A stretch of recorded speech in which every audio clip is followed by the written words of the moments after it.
Oh, yeah. Bring it closer. Audio's rolling. Put it up on Video's recording. Backup is also going, so you guys can start No, it's too heavy. whenever you're ready. All right, do a little pop commercial. Yeah.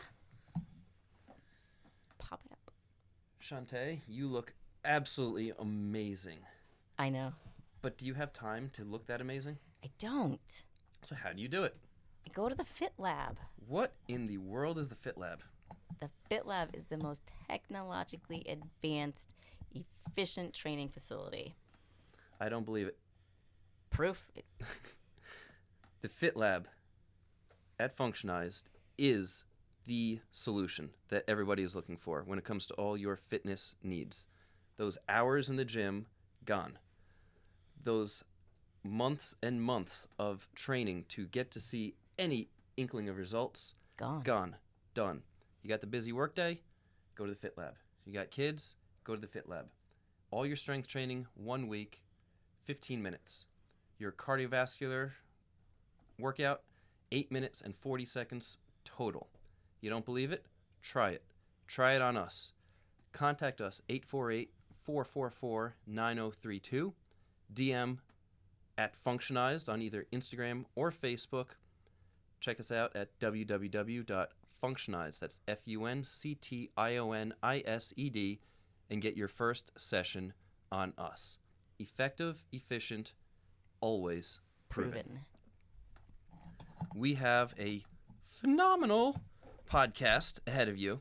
So what you probably don't know, our listening audience, is that weeks ago, we started this podcast through a fun experiment.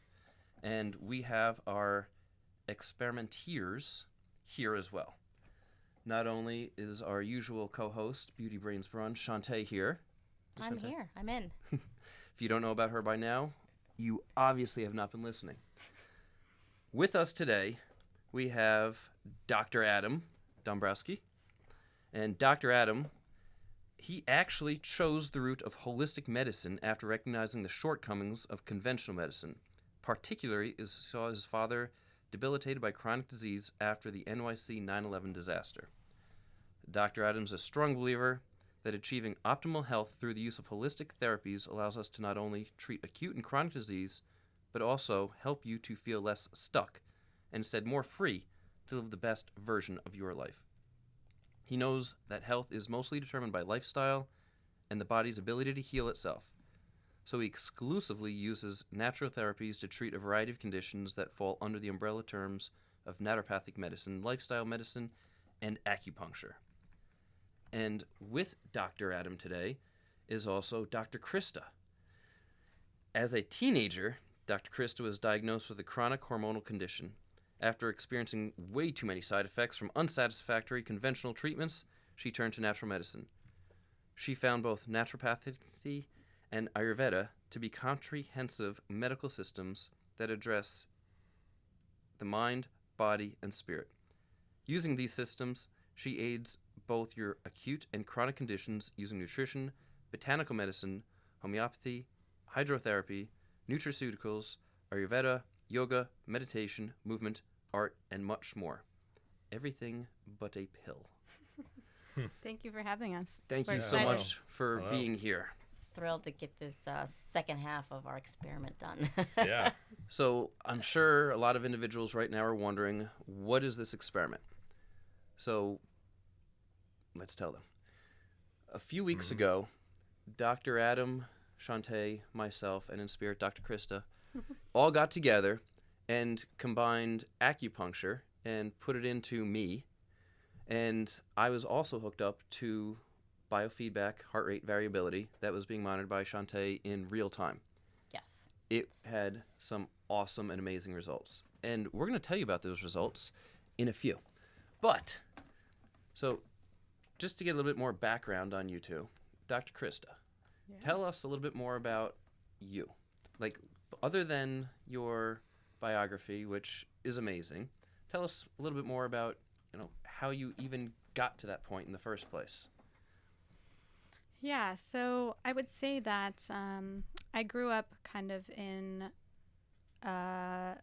community of folks who are interested in alternative medicine and the environment and that kind of thing. My mom is actually an alternative medicine practitioner. And I went away to college with this big box of natural remedies. And when people would get sick in school, I would say, here, try this, try that. And Was this an undergrad? undergrad, yep. And I realized that I really liked that, and people were getting better. And I was like, this is great, helping people this way find a way to heal themselves without having to go pharmaceutical route, which is necessary sometimes, but not all the time. Mm-hmm.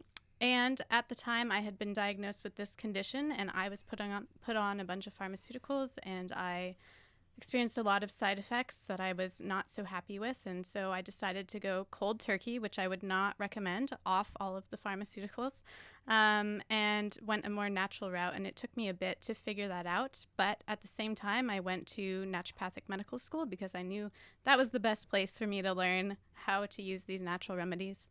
And so I figured that all out. And at the same time, I met Dr. Adam here, who does acupuncture as well as naturopathic medicine. And we were like, this is great. Let's team up.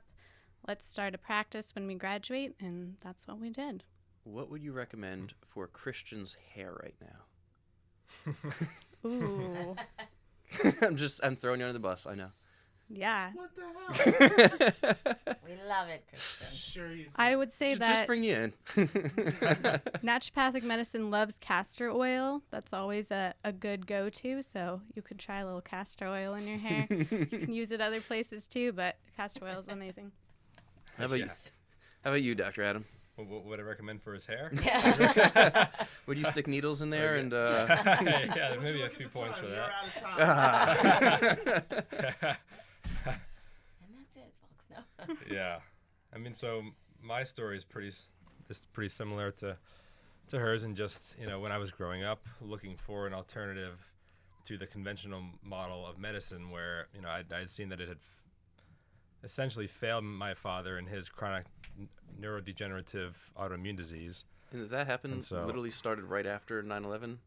Yeah, Started so setting in. yeah, so a couple years after that, he started to deteriorate and developed some atrophy of the legs, and was forced to stop playing basketball, a sport that he loved dearly. And so his condition slowly deteriorated continuously over years until at the same time I had chosen the naturopathic medicine route, and I had gone to school for that, and I started working with him, just changing his lifestyle, right? Because they don't typically in a conventional medical setting, they're not talking to you about how you're sleeping, what you're eating, how do you feel, stress management. Correct. Usually it's lose weight, get more sleep. Okay, great. Now Right. what? Right, exactly. So I started working with him more in that sort of way, and his condition had started to stabilize and slowly improve, at least to the point that he could get back on a bike. Maybe not playing basketball still, but it's a long-term project. But one of the key turning point moments in my life was discovering naturopathic holistic medicine, the immense world of holistic medicine, and turning that into a career, and here we are. Nice. Yeah. What would you say is both of you here, your favorite type of patient? Is there like do you like the easy ones, or do you like the ones that come in, leave your head scratching, saying, all right, this one's going to be fun. I got to really think about it. Yeah, it's interesting. The other day I was at work and a patient came in pretty complicated, and she brought in a stack of labs, probably, 3 or 4 inches tall. And I was like in the visit, like, this is awesome. I'm so excited to go through all of these. And that was when I was like, wow, I really have turned into a nerd. I didn't know this happened. But yeah, that kind of stuff can be super fun. Just like, can we put all the pieces together? Who has really looked at all of these? Probably no one, because no one has time in the medical field. So that kind of stuff can be super fun for sure. It was the weirdest thing when you said, this would be fun and kind of get nerdy. It was, I've always been personally the jock. Going through school, first ever as a freshman in high school, did his varsity letter, and then, going that route. And literally the other day, somebody said that I was a nerd. I've crossed that line. So, yeah. Oh It's boy. official. Muscle Mom told me I was a nerd. That's true. We geek out all the time. Yeah, Yes. How about you, Adam? Dr. Adam? Yeah, Yeah, I mean, very quite often people are coming to us after they've tried going to their medical doctor, and sometimes several, a handful of doctors getting passed around from specialist to specialist, and then they come to us, right? Because we're sort of the in Last a lot resort. of cases, yeah, like a last resort, plan B, plan C, D, E, and so we end up getting a lot of those patients that don't get answers anywhere else, and so they end up coming into our office, and yeah, there are some cases that are so extraordinarily complex, coming in with multiple diagnoses and comorbidities that just it's impossible to start to hit to make significant progress quickly, and so it humbles you a lot to just really see the immense challenge that lays in front of you like that, and then just need to take a step back and figure out where you and this patient can together start chipping away and make progress slowly but surely. What do you both think the reason that, like, from what you do to what doctors of chiropractic do, that seems to be the last resort? But really what you're doing is the most primary care going before you start turning into some type of chemical in your body that is going to alter things with a list of side effects that is insane. I mean, maybe I'm ignorant here, but I think you're the best primary care to go to before I say, all right, it's not working, we need to figure something else out. Maybe there's a chemical out there. Yeah, I think it has to do a little bit with society and just how we're all raised. I mean, I was fortunate that I kind of had this alternative medicine background from my mom and so forth, but most people don't. And, we're taught to go get vaccines, go to our MDs for our, flu remedies and antibiotics and this and that. And so it's hard to step out of that and think, oh, there's other options that maybe will be a little bit more time consuming than taking a pill, like going to a chiropractor. I actually have to put in the time and maybe go, once a week or whatever it may be. Pills just seem easier for people, and people are so busy these days. They're home and they're on a nightstand, and my 2020 thing, eliminating that word from my dictionary altogether. Busy. Nice. I'm so busy. What are you That's busy a doing? good feat, yeah. You busy doing stuff that's making you healthy, unhealthy? Is it making you money? Is it not making you money? You're spending more time with the family. You're not spending more time with the family. That B word gets in the way. Yeah. Go ahead, digress for me, though. That was my tangent for the moment. No, yeah, I think that's good. Learning to be productive as opposed to busy, using that time. But when you make that change, then you can commit more to your health, as you're saying, and kind of do preventative medicine, which is what we're trying to teach people, so that you don't get to the point that you have to take those pills later on. So that's always our goal. Yeah, and back to the point of primary care, that it's important to note that in certain states, like where we were trained in Oregon, Washington State, Oregon State, those states actually have the widest scope of practice for naturopathic doctors there. Yes, they do. There's no people there. There's not enough doctors there for the amount of people that there are. Yeah. Right, and so which is the perfect gap for naturopathic doctors to fill. And so out there, they do act as primary care doctors. And so I completely agree with you. Her and I both do that. Naturopathic doctors would be a phenomenal fit for a primary care role, right? Because they're the first contact that when patients have an issue, they go to their primary care doctor, and I think it's so powerful for their primary care doctor to have have a huge tool bag, rather than just the ability to write prescriptions and make referrals. To more than that, to actually work with their what we call as naturopaths the foundations of health. So number 1, nutrition; 2, sleep; 3, exercise and movement. There are many more, but just exercising that foundation, and then trying other more natural, holistic things that are more gentle on the body, that don't have as many side effects. Trying those things first.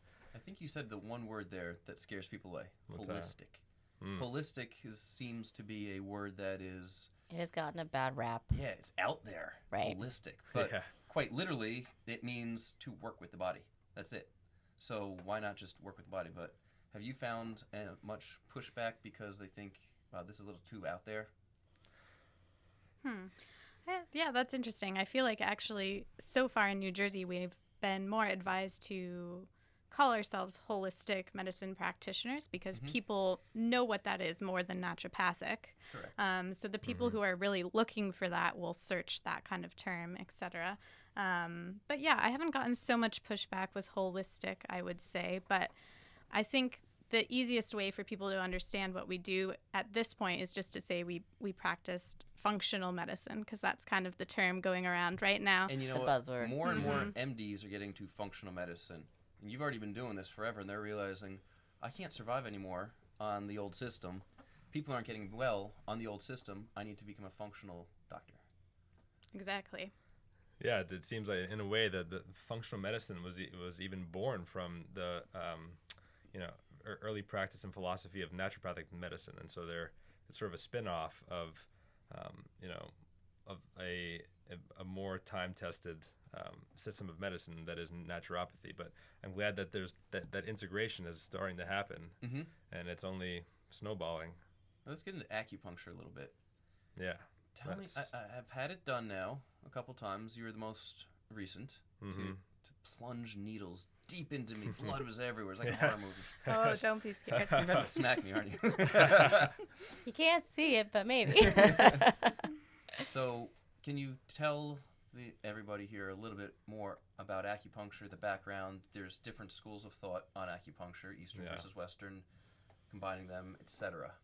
Yeah. Educate us, Dr. Adder. Yeah, so for anybody who has not yet had acupuncture, essentially the experience of acupuncture involves coming into the office. There's a treatment table, a just typical massage table, nice and soft and cushiony. So you lay down on the table, nice and comfortable. I'll feel your pulse. I'll look at your tongue. That helps me make a traditional Chinese medicine diagnosis, and that helps me choose which points I want to use. We do have some individuals that are really into it. So what can you actually learn by someone sticking out their tongue other than what they drank last? Yeah, and actually Dr. Krista can speak to this too from her Ayurvedic medicine perspective, which is the ancient medicine of India. So it seems, I'm an acupuncturist that practices medicine from an ancient Chinese philosophy.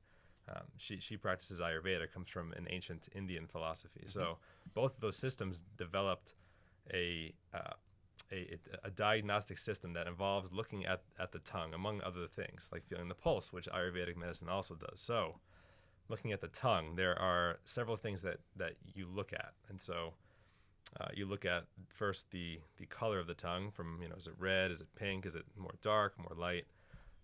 Two, the moisture, is it dry, is it more moist?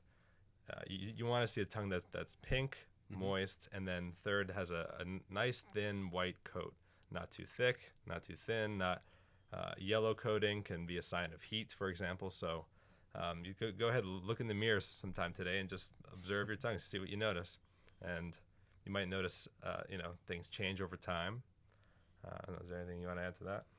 Yeah, I would say so. Ayurvedically, you're looking for the region on the tongue that you might see a coating or a certain color, because different parts of the tongue represent different organs in your body. So you might have a coat over your intestines, or you might have a crack in your tongue that's in your heart region, which might be more about emotional stuff going on. Scallops also are interesting, meaning curvatures on the sides of your tongues, more or less. For Ayurveda, that can mean malnourishment, meaning you're not absorbing the nutrients you need to. So that could be not having enough stomach acid, for example. And Chinese medicine, they have a different take, but we've talked about it, and it actually makes sense. They both are kind of pointing to the same thing, even though we talk about them differently. Yeah. What are the scallops again in Chinese medicine? medicine? In Chinese medicine are a sign of dampness, which is a sign of excess damp in the body, right? So this is more of an energetic medicine. So we talk about damp versus dry, hot versus cold. You want everything in balance in the body. So an excess of damp in the body is a sign that the spleen and the stomach are both digestive organs that digest our food and absorb the nutrients. So when there's dampness, that's a sign of deficient spleen function, and so deficient digestive function. So just like she was saying. So perhaps not digesting your nutrients. So it's the same thing, totally different, medicine lines. Yeah. All started thousands of years ago, but similar. So this isn't something somebody was sitting around having a few beers and said, hey, let's get some people to start looking at tongues and make some stuff up.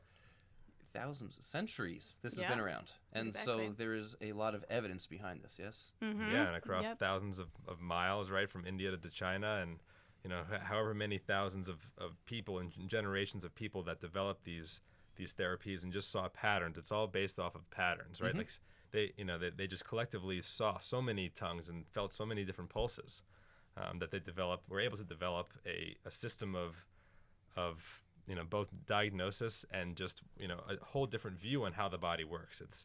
It's related but largely dissimilar to Western physiology. So a lot of this is, it just what appears to be, is a way that for thousands of years has kept the continent of Asia healthy and thriving. Would that be correct? That's right. Yeah, it's certainly stood the test of time. And then here on in North America, we've come up with physiology and kind of westernized it a little bit. But Yeah, let's just go back to the roots, and here's where we're at. that's right. Well said. Very well said. So let's get into the experiment a little bit. So Yeah. we've gone a little bit about acupuncture. Chantea, Yes. soon to be professor. Yes. Can you tell us a little bit about heart rate variability, biofeedback, and the basics behind it, and what exactly you can tell from it? So with heart rate variability, it is not necessarily, it's not your heart rate. And that is one of the major misconceptions when we talk about heart rate variability. That is simply measuring the time between heart beats and how your autonomic nervous system functions. And if you're not sure what that is, you have your fight and flight. So when you're stressed, when you have an activity, when you're stuck in traffic, when somebody gets hurt, you want to flee or you want to fight. That is your sympathetic nervous system. The other side of that is your parasympathetic nervous system, which in terms is the rest and digest. That is the time when your body heals. That's the time when you're getting the more oxygen to circulate throughout the body. Your brain will function better. Heart rate variability is a measure of how well your nervous system functions. When there are dysregulations within your nervous system, it can lead to a myriad of physical symptoms. They say stress kills. Well, stress technically can. It depends on how you experience and process that stress. So with you, for instance, we wanted to see if acupuncture would bring more balance to the nervous system. And it actually did. So we had a really great experiment with that. I focus a lot of people don't understand the correlation between your heart rate and your breath rate, and that most people have improper breathing patterns. So if you don't know how you breathe, take a moment, put one hand on your stomach, one hand on your chest, take a few deep breaths, and are you a chest breather or a stomach breather? Guaranteed most people are chest breathers. And when you're breathing improperly, you're not getting the time needed to go through a breath cycle. You're not going to get the oxygen that you need to circulate the body, let alone go to the brain, which is going to help to calm the nervous system, improve your cognitive functioning, and reduce your stress levels. Yeah, shout out to chiropractic medicine, because I was definitely a chest breather when I was, 8 years old, and chiropractor was the first person who pointed that out to me, and so now I know, but, a lot of people don't, so thanks for that. You're welcome. A lot of people don't, and they don't realize what they need to do to stop being a chest breather. So it is an actual exercise you have to work on, a lot with naturopathic medicine. It's not going to happen overnight. It's something you have to practice and really be mindful about. So focusing on the heart rate variability with people, it's a tool. It's a psychophysiological modality. It's a tool that helps you learn more self-regulation so that you can avoid those stressful situations and the way that you experience all of the negative side effects with the stress. It's actually interesting you say that. Years ago, when I was in high school, I was reading Runner's World very regularly, because, well, I was running cross country, and I actually somehow enjoyed running back in the day a lot. And it literally taught all the readers to breathe out of your chest. And learning years later, the reason my upper traps are painful to the touch, scalenes are painful. All these accessory muscles of breathing were the ones being overtaxed and overburdened. The same way as we rise our shoulders up when we're stressed in the meanwhile. There's a book by Swami Rama. I don't know if you've seen that one. It literally talks about stomach breathing, belly breathing, and literally goes through so many different exercises all the way to the point of increasing the weight on your belly to help improve your diaphragmatic function. I do have people put books or magazines or a pack of sugar, on there just to learn and build up the muscles and the diaphragm and get things flowing the way that they should. Cool. So when we started the experiment, I was pretty jacked up. Yes. ICD-10 code is jacked the fudge up. Fill that one out, see what happens. And then you, Dr. Adam, you were hitting some spots that were pretty tender too. I mean, we were doing a little bit of fascial manipulation, it seems, going along with that. Seeing a little fasciculation, little jumps, which also correlated directly with heart rate variability. You literally saw when you were getting those high fasciculations, the high jumps also in the heart rate variability. Would you be correct? There were certain spikes within the muscle tension. So we measured muscle tension, we measured heart rate, we were tracking the variability between, everything through that entire session. It was about a 30-minute session, I would say, that we tracked everything. And you could see the changes when the body would relax and everything would be more balanced, and when it was stressed and taxed because it was a very particularly sore spot or one that you were experiencing more dysfunction, the traps and the gastrocs, if I remember. That was an interesting one. I forgot about the traps. Thanks for bringing that one up. Yeah, there was quite a bit of sympathetic response to those areas. We did an initial reading beforehand, and you were borderline low performing, I would say, when we took your initial reading. And then Doesn't sound good. no, it wasn't. When you work long hours and you are constantly being stressed and your nervous system's taxed, your numbers are not going to be as good as those that are relaxed and they're sleeping the way that they should and they're eating the way and they're not overtraining. And that's something we could always get into with heart rate variability, is the right training protocols for people, athletes. It's becoming one of the more used tools now within professional athletics, Olympic athletes, because you can alter what you train and the days that you train them based on your HRV readings. So if your nervous system is overly taxed, you may want to avoid that heavy lift day. You may want to do more mindful movements, more slow cardio, more stretching until that you have the proper energy reserves to go hit it heavy in the gym, or in our case, in the Fit Lab. Using a Dynavision would be a good day for that with some hand-eye dynamic training. movement. Yep. Absolutely. But it was amazing to see the body's changes and responses going through the whole session of acupuncture. And Dr. Adam was great about observing and moving and manipulating, the needles where they needed to be to help relieve that dysfunction. So that was just a really cool thing to see. Do you recall what you were actually looking for and hitting certain patterns for any reasons? Yeah, so there's sort of two ways that I choose which points to treat when I'm doing acupuncture. And one way is the more traditional way. It's using the tongue and the pulse. I create a diagnosis in my head, something like spleen qi deficiency, like we talked about earlier. And there are certain points on the body for that. One around the ankle, others around the elbow. But there's another way to choose points to treat, and that's sort of a more Western physiological view. It's called trigger point needling, and so that's more focused on it's almost fits into the category of like soft tissue mobilization, where I'm looking for those tight, really tender points where muscle tissue is knotted up and there are tight bands in muscle, and so I can feel this as I use my hands to palpate on very, very commonly, say in the traps, like with yourself, right? Those are one of the most common muscles that people hold tension, and so I find that, those bands where I find the most tension, and then I, insert a needle at that point.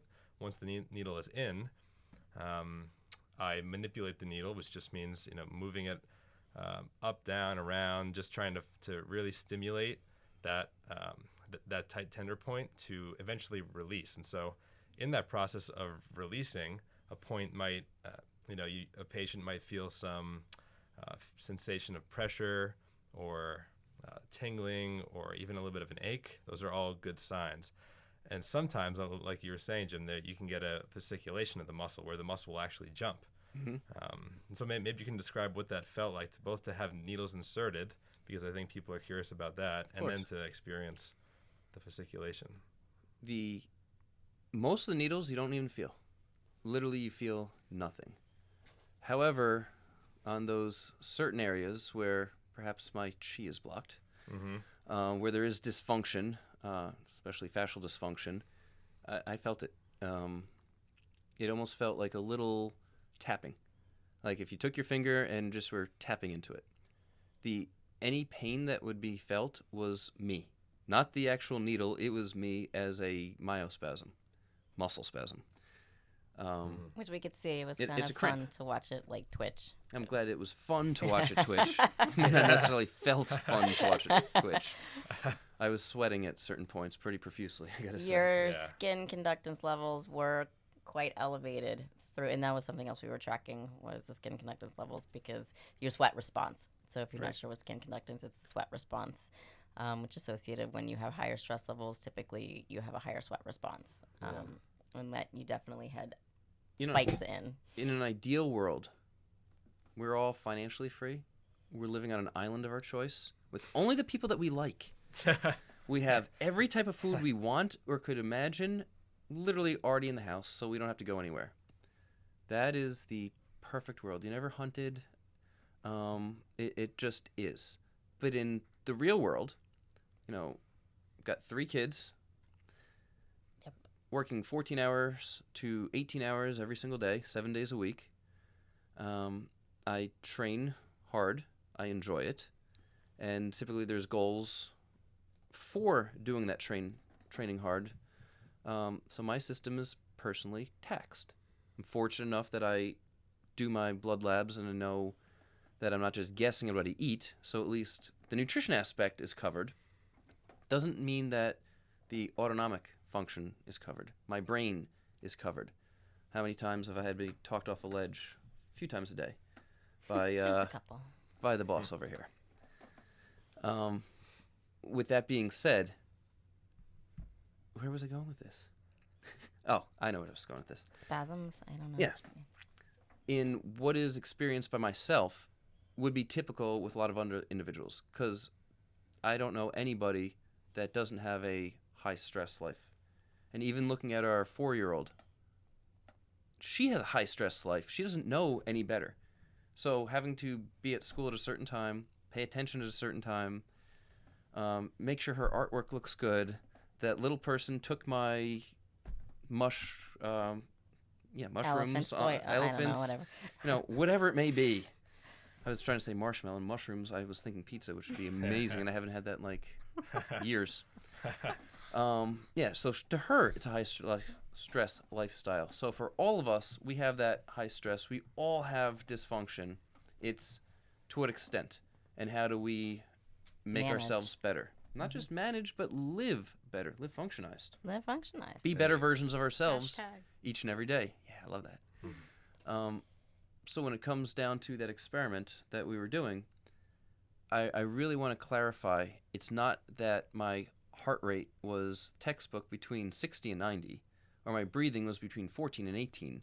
It's between 14 and 18, how fast was I breathing? Or how slow was I breathing? What were those patterns?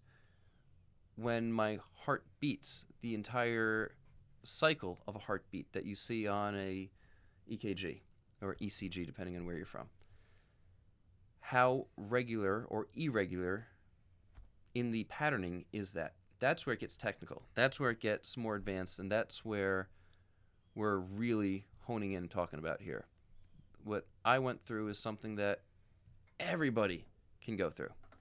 Everybody can actually see the actual changes that are going on. And it really is more of a primary care, caring for yourself, taking that extra step to be that better version of you. Am I off? Am I wrong about this? No, not at all. The biofeedback aspect, it provides immediate information to how your body's functioning. You know, when we can throw darts at a dartboard with nutrition, right? You can take that, guess, well, let me do this elimination. Well, maybe you're eliminating something that you don't need to. Maybe you're eating the other things that you should be, you know?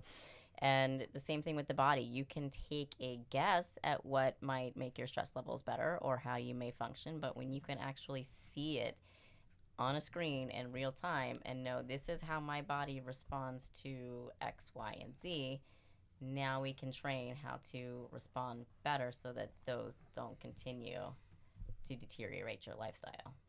Yeah, I think it's important to have that feedback because, like we were talking about earlier, people are so busy they don't want to prioritize, let's say, a half hour, an hour acupuncture to relax, self-care. But if they see that feedback and they're like, wow, Right. this really helps me, then it becomes more of a priority. Hey, you know what I find like so ironic? Of all the individuals I know, those that are struggling in life in all aspects, from finances to family to career, are the ones that have no time. It's those that have 7, 8, 9, even billionaires that I'm fortunate enough to know. They're the ones that make the time. And they actually accomplish that and put it as part of the day to get done. They get up and they'll do some PMF training. They'll do some heart rate variability training. They'll do their yoga. They will eat the right things. And the ironic part is, when talking to everybody that does that, they did always do that. It's not like, oh, I all of a sudden got some money, so now I can afford the time to do this. No, they got to those points by doing that. They have more enriching lives with their family. They enjoy their careers more because they started that when they didn't have 2 pennies to rub together. They're seeing that they've got $300 left in their bank account, and they are literally using that as a last-ditch effort to hopefully make it work this time because they failed so many times to count. Their water was brown. I mean, these are all examples that I'm literally thinking of people that told me about that as they grew in all aspects of life, and they did all these things that we're talking about each and every day and continue because they say it's part of their success and how they got there. Wow. So It's very true because when you can dedicate the time and invest in yourself, because you're the only person that can get you from point A to point B at the end of the day. It's all about self-care. It's all about prioritizing your lifestyle to be able to better serve the population around you. You know, I equate a lot of the example they give in the airplanes. You know, you have to put your mask on yourself before you put your mask on anybody else. You know, if you aren't functioning at 100%, you're not going to function at 100% in business, as a mom, as a husband, you know, as a parent of anything. It's just not going to happen. So the services, the care that you guys provide allows the people to function at 100% so that now everything else that they're doing is getting 100%. Let me ask a few questions. Chantea. Yeah. How many biofeedback sessions typically does somebody need to start to see the results? Research journal-wise. Research journal-wise, because I say a lot of mine will actually sleep better after one session, which is a huge Which thing. is true. Most people within 10 to 12 sessions can start to get the hang of regulating on their own. You know, come in for additional sessions and boosters and things. But 10 to 12 is the research journal number. And a lot of times I've seen, 30 at times is where people need to. Is that correct? Within the neurofeedback world, Okay. yes. 30 to 40 sessions within neurofeedback. Biofeedback is less. However, the more sessions that you can get, the more time you can spend on learning your self-regulation and getting that feedback, with right in front of you, the better prepared you're going to be. And if you were to eat peas where you get calcium, and let me ask the other doctors here, would 1 pea be enough to get the calcium that you need, or should you eat like a whole bunch of them? Probably depends on your levels, but I'd say more than one would be good. Yeah. And Dr. Adam, is one single solitary acupuncture session what is necessary for total relief, total resolution, or should you probably have a few of them? Yeah, in 90% of cases, especially for chronic disease, Mm-hmm. or 100% of chronic disease cases, you need more than one session. And some acute, short-term muscle tension or injury-related things, one session can make a big difference. But in most chronic disease cases, you need much more than one session. So it kind of seems to me this is more of a lifestyle. If you want to see positive results, I got to say it's boring because you got to do the same things again and again and again. And if you do them right, kind of like everything we're talking about here, you have amazing results. You're a different person in the right way. I don't think a lot of people realizing they're living a boring life already, but they're doing improper things for their body and their ultimate goals. The majority of individuals, not everybody. There are some people that are on it, and there's a bunch of people that are on it in certain areas that they're working on other things. They just need to take those things from the things that are working and apply to things that are not. But would everyone kind of agree here that you got to do things more than once? Absolutely. Yeah, that's a hashtag for Ayurveda for sure, because they're all about routine. So eating at the same time every day, going to bed at the same time, making sure you get movement every day, all of that helps your body regulate because we have all of these natural cycles, right? And we kind of want to work with nature that way as well. So if you're eating at the same time every day, then your body knows, oh, at this time per day, I secrete my digestive enzymes, and then it's easier to digest. So definitely routine is helpful, especially in this world where we're so scattered and running around doing a million things. We really need that grounding time to just be like, oh, this is the time that I do X. If something works, go with it. Stop going back. This is becoming a big pet peeve if no one knows. And this morning's running topic was, as you age, how many more pet peeves you start to get. So for your hair, make sure you use a lot of castor oil, right, Dr. Adam? That's right. Lather, rinse, and We've repeat. done that before, yeah. With that, if you've enjoyed, it's a nice functionized gear cushion. Yeah. With that, if you've enjoyed this podcast, take that time to leave the 5-star review. Those extra 5-star reviews really actually help. They bring us up even higher in the ratings, and those ratings are good. Get what we're saying out to more and more people. When you're out with your friends, grab their phone, subscribe for them to the Functionize podcast on any podcast player, such as the one that you are listening to this now. And make it a routine to listen. It's Yeah. a great thing. Absolutely. I listen to my podcast while driving to and from Functionized every single day. There you go. Anybody have some parting thoughts for us? I just want to finish on saying that just where, related to what we were all just talking about, this idea of taking responsibility for your health, that if you want to gain maximum leverage on your health in achieving this vision, which a lot of people have a vision of what you want your health to look like and your life to look like, just like you were saying, Jim and Chantea, it's taking, these little actions every day and believing that it can and will influence your health for the better, and find some guidance if you need. Work with a trained professional, or start doing reading of your own, and just empower yourself, because that's where leaps and bounds of progress will be made, is when you start to learn in your own life experience how making these pretty simple and straightforward lifestyle changes with consistency, how far that will take you in creating that life that you want to be living. Absolutely. And you said the big word, trained professional. Oh, I was thinking consistency, but Oh, yes. that was it hit me from earlier. Consistency is key. Dr. Krista, would you agree twofold? One, you've learned a crap ton more since you were an undergrad. Most definitely. And that being, would you prefer individuals go see trained professionals as opposed to somebody that is doing what they know is best, but they may not be that trained professional? Yeah, of course, a trained professional has a lot more years experience and knows that every person is unique. I think sometimes when we have less trained professionals, they do what works for them, which can be super helpful, but it's not necessarily what works for everyone. So just having that knowledge is super helpful, and I definitely encourage you all to seek out someone who can help you. So stop listening to your buddy next door who's a plumber on your health and wellness and fitness.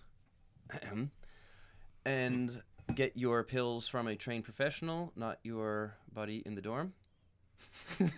Yeah, good point. And make sure you visit www.functionized.com. Check us out on all the social media, like us, tag us, and we'll follow you back on all your stuff.